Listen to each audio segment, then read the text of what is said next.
Teori psikososial. Lingkungan memiliki peran penting dalam mempengaruhi tumbuh kembang individu, baik secara fisik, kognitif, sosial, maupun emosional. Bayangkan seorang anak kecil yang baru lahir, dia datang ke dunia ini dengan rasa ingin tahu yang besar dan siap untuk belajar dan berkembang.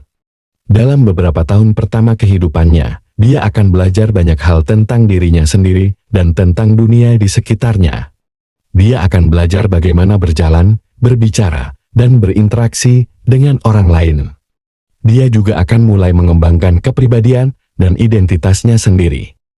Perkembangan anak tidak terjadi dalam ruang hampa, ini dipengaruhi oleh berbagai faktor, termasuk interaksi sosial dan faktor-faktor lingkungan. Interaksi sosial adalah salah satu faktor terpenting dalam perkembangan psikososial anak. Ketika anak berinteraksi dengan orang lain, dia belajar tentang norma-norma sosial, nilai-nilai, dan cara berperilaku. Dia juga belajar bagaimana membangun hubungan dengan orang lain.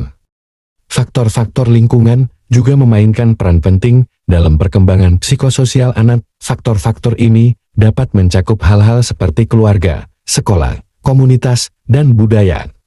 Keluarga adalah lingkungan pertama dan terpenting bagi anak. Orang tua dan pengasuh memainkan peran penting dalam membentuk kepribadian dan identitas anak.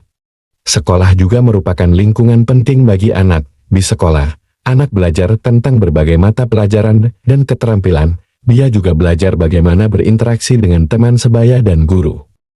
Komunitas dan budaya juga memainkan peran penting dalam perkembangan psikososial anak. Komunitas adalah sekelompok orang yang hidup di daerah yang sama dan memiliki kesamaan nilai dan minat. Budaya adalah sistem kepercayaan, nilai, dan kebiasaan yang dibagikan oleh sekelompok orang. Komunitas dan budaya dapat memberikan anak dengan rasa memiliki dan identitas. Teori psikososial membantu kita untuk memahami bagaimana interaksi sosial dan faktor-faktor lingkungan mempengaruhi perkembangan manusia. Teori ini dapat digunakan untuk membantu orang tua, guru, dan profesional lainnya untuk memahami dan mendukung perkembangan anak-anak dan orang dewasa. Berikut adalah beberapa teori psikososial. 1. Teori perkembangan psikososial Erik Erikson. Teori Erikson adalah salah satu teori perkembangan manusia yang paling terkenal. Erikson percaya bahwa perkembangan manusia terjadi dalam 8 tahap, di mana setiap tahapnya memiliki konflik yang harus diselesaikan. Konflik ini terjadi antara dua kutub yang berlawanan, dan hasil dari penyelesaiannya akan menentukan perkembangan kepribadian individu. Berikut adalah 8 tahap perkembangan psikososial Erikson. 1. Kepercayaan versus ketidakpercayaan. 0-18 bulan. Pada tahap ini, bayi belajar untuk percaya atau tidak percaya pada orang lain. Hal ini bergantung pada bagaimana kebutuhan mereka dipenuhi oleh orang tua atau pengasuh. 2. Otonomi versus rasa malu dan ragu. 18 bulan sampai 3 tahun. Pada tahap ini, anak belajar untuk menjadi mandiri dan mengontrol diri mereka sendiri. Mereka belajar bagaimana makan, berpakaian, dan pergi ke toilet sendiri. 3. Inisiatif versus rasa bersalah. 3-5 tahun. Pada tahap ini, anak belajar untuk mengambil inisiatif dan membuat keputusan sendiri. Mereka juga belajar untuk bersosialisasi dengan teman sebaya dan bermain dengan mereka. 4. Kerajinan versus inferioritas. 5-12 tahun. Pada tahap ini, anak belajar untuk menjadi produktif dan mengembangkan keterampilan mereka. Mereka juga belajar untuk bersaing dengan teman sebaya dan merasa diterima di sekolah. 5. Identitas versus kebingungan identitas. 12-18 tahun. Pada tahap ini, remaja belajar untuk menemukan identitas mereka sendiri. Mereka mengeksplorasi berbagai minat dan nilai, dan mereka mencoba untuk menemukan tempat mereka di dunia. 6. Keintiman versus isolasi. 18-35 tahun. Pada tahap ini, orang dewasa muda belajar untuk menjalin hubungan yang intim dengan orang lain. Mereka belajar untuk mencintai dan dicintai, dan mereka membangun komitmen dengan orang lain. 7. Generativitas versus stagnasi. 35-65 tahun. Pada tahap ini, orang dewasa belajar untuk menjadi produktif dan berkontribusi pada masyarakat. Mereka membesarkan anak-anak, bekerja, dan terlibat dalam kegiatan komunitas. 8. Integritas versus keputusasaan. 65 tahun ke atas. Pada tahap ini, orang tua belajar untuk menerima hidup mereka dan merasa puas dengan apa yang telah mereka capai. Mereka juga belajar untuk menghadapi kematian dengan tenang. Teori Erikson adalah teori yang komprehensif tentang perkembangan manusia. Teori ini memberikan kerangka kerja untuk memahami bagaimana individu berkembang dan berubah sepanjang hidup mereka. Teori ini juga dapat digunakan untuk membantu orang-orang mengatasi berbagai tantangan dan mencapai potensi penuh mereka. 2. Teori perkembangan moral Lawrence Kohlberg. Teori Kohlberg adalah teori yang menjelaskan bagaimana penalaran moral manusia berkembang. Kohlberg percaya bahwa penalaran moral berkembang melalui 3 tahap utama, yaitu prakonvensional, konvensional, dan pasca-konvensional. Berikut penjelasannya. Prakonvensional. 0-9 tahun. Pada tahap ini, anak-anak mematuhi aturan untuk menghindari hukuman atau mendapatkan hadiah. Mereka belum memahami konsep moralitas, dan mereka hanya berfokus pada konsekuensi dari tindakan mereka. Konvensional. 9-15 tahun. Pada tahap ini, anak-anak mulai memahami konsep moralitas dan mereka mematuhi aturan untuk menyenangkan orang lain atau untuk menjaga hubungan. Mereka juga mulai mempertimbangkan norma-norma sosial dan nilai-nilai dalam membuat keputusan moral. Pasca konvensional. 15 tahun ke atas.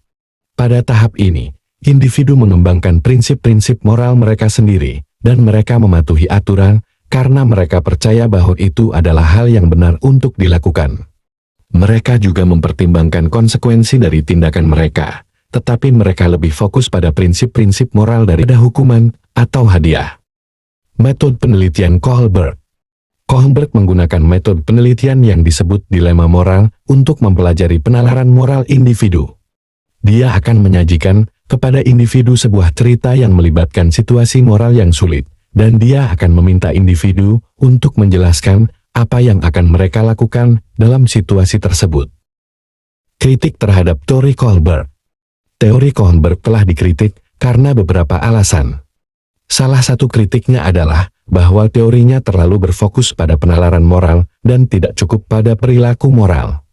Kritik lainnya adalah bahwa teorinya tidak memperhitungkan faktor-faktor budaya dan sosial yang dapat memengaruhi perkembangan moral. Namun, meskipun ada beberapa kritik, teori Kohlberg tetap menjadi salah satu teori yang paling berpengaruh tentang perkembangan moral. Teorinya telah digunakan untuk memahami bagaimana anak-anak belajar tentang moralitas, dan teorinya juga telah digunakan untuk mengembangkan program pendidikan moral. 3. Teori motivasi prestasi David McClelland. Teori motivasi prestasi David McClelland adalah sebuah teori yang menjelaskan mengapa beberapa orang lebih termotivasi untuk mencapai prestasi daripada yang lain. McClelland percaya bahwa orang-orang memiliki 3 kebutuhan utama, yaitu need for achievement, yaitu kebutuhan untuk mencapai sesuatu yang sulit dan menantang. Orang dengan need achievement yang tinggi memiliki keinginan yang kuat untuk sukses, dan mereka senang mengambil risiko untuk mencapai tujuan mereka. Need for power, yaitu kebutuhan untuk mengendalikan dan mempengaruhi orang lain. Orang dengan need power yang tinggi suka memimpin dan mereka ingin memiliki pengaruh atas orang lain.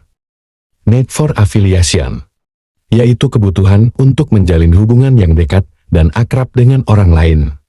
Orang dengan need affiliation yang tinggi suka bekerja sama dengan orang lain dan mereka ingin disukai oleh orang lain.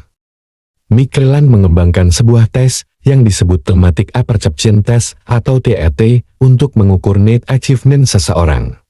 TAT adalah tes proyektif di mana individu diminta untuk menceritakan sebuah cerita berdasarkan gambar yang ambigu.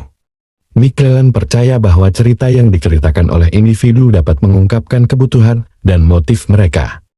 McClelland percaya bahwa need achievement adalah kebutuhan yang paling penting untuk mencapai prestasi. Orang dengan need achievement yang tinggi memiliki ciri-ciri sebagai berikut. Memiliki keinginan yang kuat untuk sukses. Senang mengambil risiko. Menetapkan tujuan yang menantang. Percaya diri tekun. Memiliki inisiatif. Berorientasi pada hasil. Teori motivasi prestasi Mikeland adalah sebuah teori yang penting dan bermanfaat untuk memahami mengapa beberapa orang lebih termotivasi untuk mencapai prestasi daripada yang lain. Teori ini dapat digunakan untuk membantu orang-orang meningkatkan motivasi mereka dan mencapai tujuan mereka. 4. Teori perkembangan kognitif Jean Piaget. Teori Piaget adalah salah satu teori yang paling terkenal tentang bagaimana anak-anak belajar dan berkembang. Piaget percaya bahwa anak-anak secara aktif membangun pengetahuan mereka melalui interaksi dengan lingkungan mereka. Dia juga percaya bahwa perkembangan kognitif terjadi dalam 4 tahap, yaitu sensori motor, 0-2 tahun. Pada tahap ini, bayi belajar tentang dunia melalui indera mereka dan melalui gerakan fisik mereka. Mereka belajar bagaimana meraih benda, merangkap, dan berjalan. Praoperasional, 2-7 tahun. Pada tahap ini, anak-anak mulai menggunakan bahasa dan simbol untuk mewakili dunia di sekitar mereka. Mereka belajar bagaimana bermain pura-pura dan menggunakan imajinasi mereka. Operasional konkret, 7-11 tahun. Pada tahap ini, anak-anak mulai berpikir secara logis tentang objek dan peristiwa konkret. Mereka belajar bagaimana mengklasifikasikan benda, memahami konsep sebab akibat, dan menyelesaikan masalah. Operasional formal, 11 tahun ke atas. Pada tahap ini, remaja mulai berpikir secara abstrak dan hipotetis. Mereka belajar bagaimana berpikir tentang kemungkinan, dan mereka mulai mengembangkan ide-ide mereka sendiri tentang dunia. Skema dan asimilasi. Piaget percaya bahwa anak-anak membangun pengetahuan mereka melalui proses asimilasi dan akomodasi. Asimilasi adalah proses memasukkan informasi baru ke dalam skema yang sudah ada.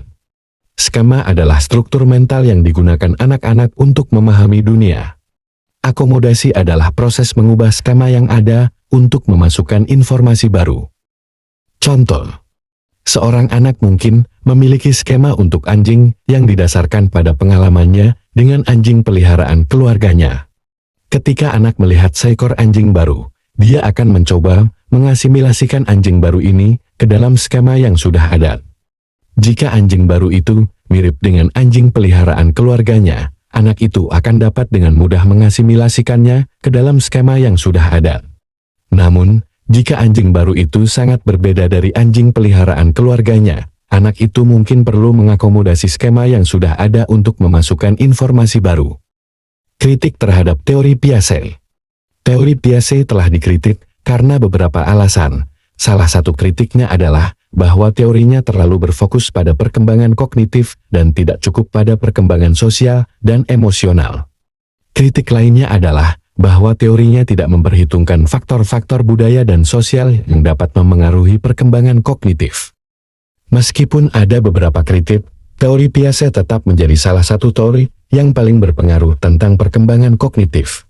Teorinya telah digunakan untuk memahami bagaimana anak-anak belajar dan berkembang, dan teorinya juga telah digunakan untuk mengembangkan program pendidikan yang membantu anak-anak belajar lebih efektif. 5. Teori attachment John Bowlby.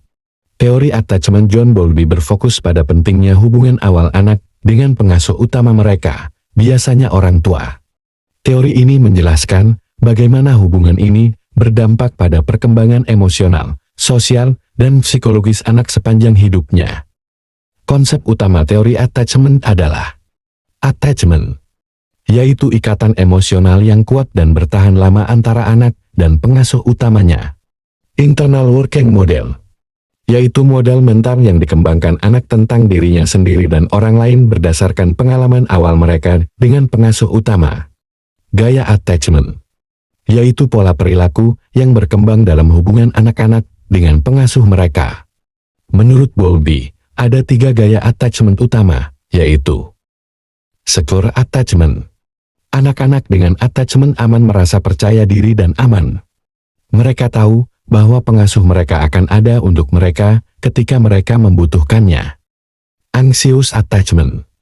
Anak-anak dengan atacemen cemas khawatir bahwa pengasuh mereka akan meninggalkan mereka.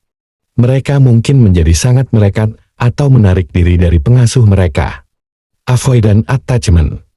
Anak-anak dengan attachment menghindar belajar untuk tidak bergantung pada pengasuh mereka.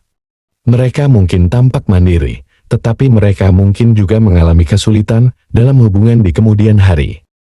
Gaya attachment anak di masa kecil dapat memengaruhi mereka dalam berbagai cara, seperti perkembangan emosional. Attachment yang aman membantu anak-anak mengembangkan regulasi emosi yang sehat. Sebaliknya, attachment yang tidak aman dapat menyebabkan masalah dengan regulasi emosi, seperti kecemasan dan depresi. Perkembangan sosial. Anak-anak dengan attachment yang aman cenderung memiliki keterampilan sosial yang lebih baik dan hubungan yang lebih sehat dengan orang lain. Perkembangan kognitif. Beberapa penelitian menunjukkan bahwa attachment yang aman dapat dikaitkan dengan perkembangan kognitif yang lebih baik. Kritik terhadap teori attachment. Beberapa kritik terhadap teori Bowlby antara lain. Fokus pada ibu.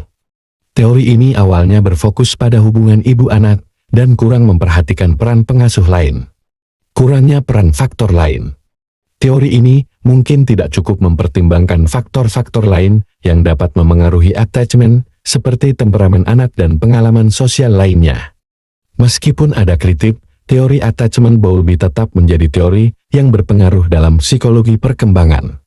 Teori ini memberikan wawasan tentang pentingnya hubungan awal yang sehat untuk perkembangan anak. 6. Teori belajar sosial Albert Bandura. Teori belajar sosial Albert Bandura menjelaskan bahwa manusia belajar melalui observasi dan peniruan perilaku orang lainnya. Teori ini menekankan peran interaksi sosial dan pengaruh lingkungan dalam proses belajar. Bandura menyebutnya sebagai belajar melalui pengamatan atau observational learning dan menekankan pentingnya proses kognitif dalam proses belajar. Konsep utama teori belajar sosial adalah observational learning. Belajar dengan mengamati dan meniru perilaku orang lain. Modeling. Proses di mana seseorang atau model menunjukkan perilaku yang dipelajari oleh orang lain atau pengamat. Vicarious reinforcement. Proses di mana pengamat belajar dari konsekuensi yang diterima model. Self-efficacy. Keyakinan seseorang tentang kemampuannya untuk berhasil dalam suatu tugas.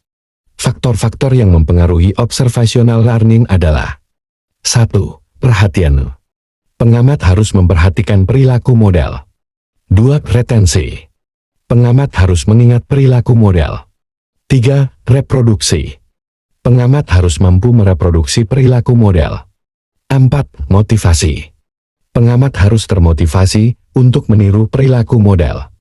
Meskipun tak luput dari kritik, teori belajar sosial Bandura tetap menjadi teori yang berpengaruh dalam psikologi. Teori ini memberikan wawasan tentang bagaimana manusia belajar melalui observasi dan peniruan, dan memiliki banyak aplikasi praktis dalam berbagai bidang. 7. Teori kognitif sosial Lev Vygotsky. Teori kognitif sosial Lev Vygotsky menekankan peran interaksi sosial dalam perkembangan kognitif individu.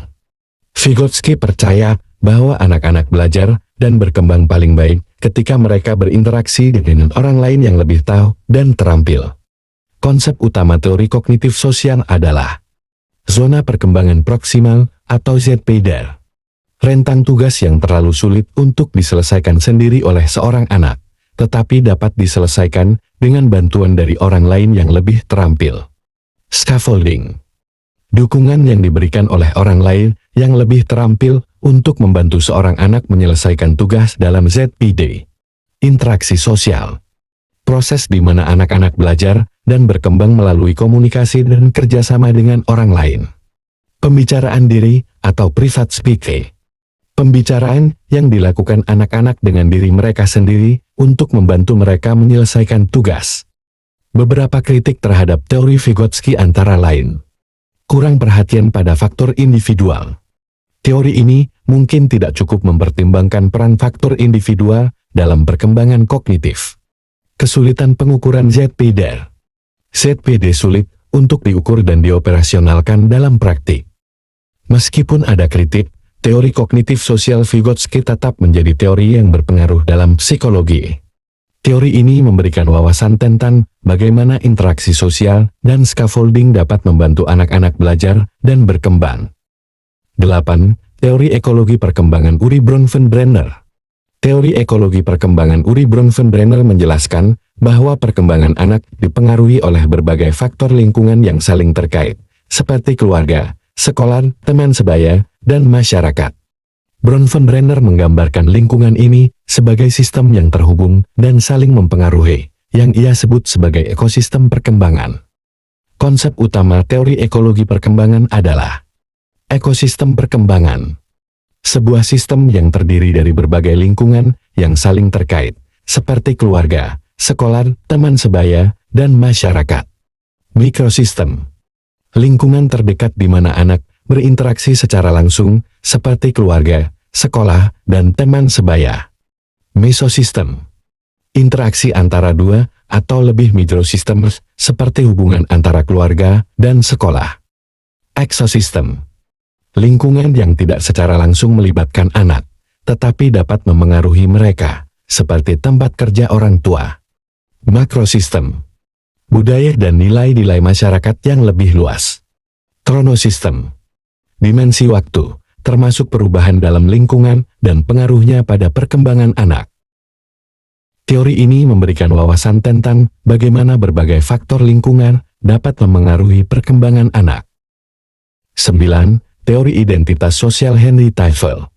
Teori identitas sosial Henry Teufel menjelaskan bagaimana individu mengkategorikan diri mereka ke dalam kelompok sosial dan bagaimana hal ini memengaruhi perilaku mereka. Teufel percaya bahwa identitas sosial, yaitu bagian dari konsep diri individu yang berasal dari keanggotaan mereka dalam kelompok sosial, adalah faktor penting dalam memahami perilaku antar kelompok. Konsep utama teori identitas sosial adalah identitas sosial. Bagian dari konsep diri individu yang berasal dari keanggotaan mereka dalam kelompok sosial. Kategori sosial. Kelompok-kelompok yang diidentifikasi oleh individu berdasarkan kesamaan tertentu.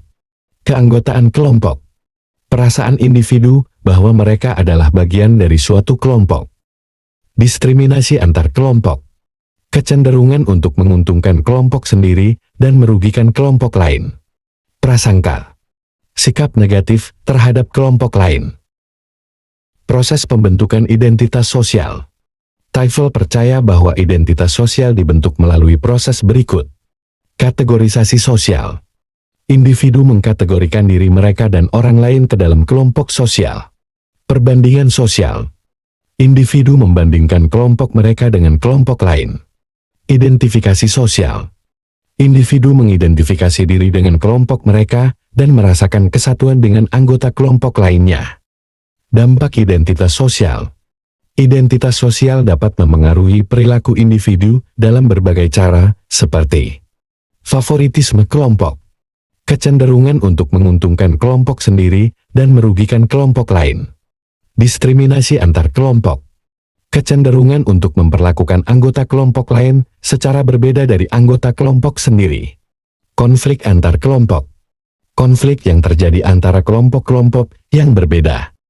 Teori ini memberikan wawasan tentang bagaimana identitas sosial dapat memengaruhi perilaku individu dan kelompok.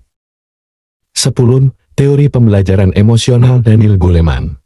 Teori pembelajaran emosional Daniel Goleman menjelaskan bahwa kecerdasan emosional atau EQ sama pentingnya dengan kecerdasan intelektual atau IQ untuk mencapai kesuksesan dalam hidup. Goleman mendefinisikan IQ sebagai kemampuan untuk mengenali, memahami, dan mengelola emosi diri sendiri dan orang lain. Menurut Goleman, EQ terdiri dari 5 komponen utama, yaitu kesadaran diri, yaitu kemampuan untuk mengenali dan memahami emosi diri sendiri. Pengaturan diri, yaitu kemampuan untuk mengelola dan mengendalikan emosi diri sendiri. Motivasi diri, yaitu kemampuan untuk mengarahkan emosi untuk mencapai tujuan. Empati, yaitu kemampuan untuk memahami dan merasakan apa yang orang lain rasakan. Keterampilan sosial, yaitu kemampuan untuk membangun dan memelihara hubungan yang positif dengan orang lain. Goleman percaya bahwa IQ dapat dipelajari dan dikembangkan melalui proses pembelajaran emosional. Pembelajaran emosional dapat memberikan banyak manfaat, termasuk meningkatkan kesehatan mental. IQ yang tinggi dapat membantu mengurangi stres, kecemasan, dan depresi. Meningkatkan prestasi akademik. IQ yang tinggi dapat membantu siswa belajar lebih efektif dan mencapai prestasi yang lebih tinggi. Meningkatkan keberhasilan profesional. IQ yang tinggi dapat membantu individu membangun hubungan yang lebih baik dengan rekan kerja dan atasan, dan mencapai kesuksesan yang lebih besar dalam pekerjaan.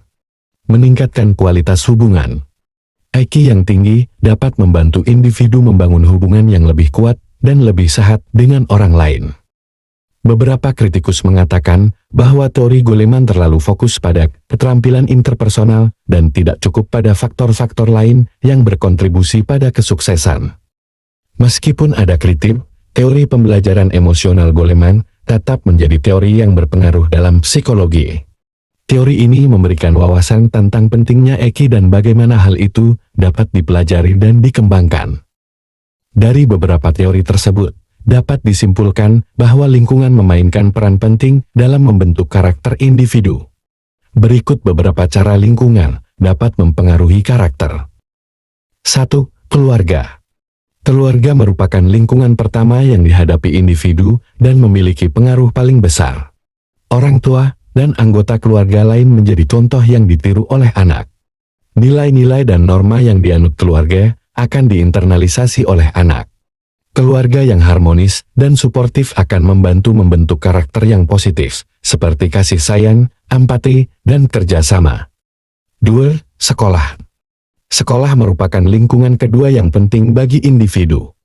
Guru dan teman sebaya di sekolah dapat memberikan pengaruh yang besar pada karakter individu. Sekolah dapat membantu mengembangkan karakter positif, seperti disiplin, tanggung jawab, dan toleransi. 3. Masyarakat. Masyarakat tempat individu tinggal juga dapat mempengaruhi karakternya. Norma dan nilai yang berlaku di masyarakat akan dipelajari dan diinternalisasi oleh individu. Masyarakat yang positif dan ramah akan membantu membentuk karakter yang baik. 4. Media. Media, seperti televisi, internet, dan media sosial, juga dapat mempengaruhi karakter individu. Konten yang ditonton dan dibaca oleh individu dapat membentuk nilai-nilai dan perilakunya. Penting bagi individu untuk memilih konten yang positif dan bermanfaat. 5. Pengalaman hidup. Pengalaman hidup yang dihadapi individu juga dapat membentuk karakternya. Pengalaman positif, seperti membantu orang lain atau mencapai prestasi, dapat membantu membangun karakter yang positif. Pengalaman negatif, seperti bullying atau kekerasan, dapat berdampak negatif pada karakter individu. Itu artinya, pengasuhan, pendidikan, dan proses tumbuh kembang manusia sangatlah kompleks. Oleh karena itu, diperlukan perhatian pada berbagai aspek dan kerjasama dari berbagai elemen yang saling berkaitan. Mari belajar bersama.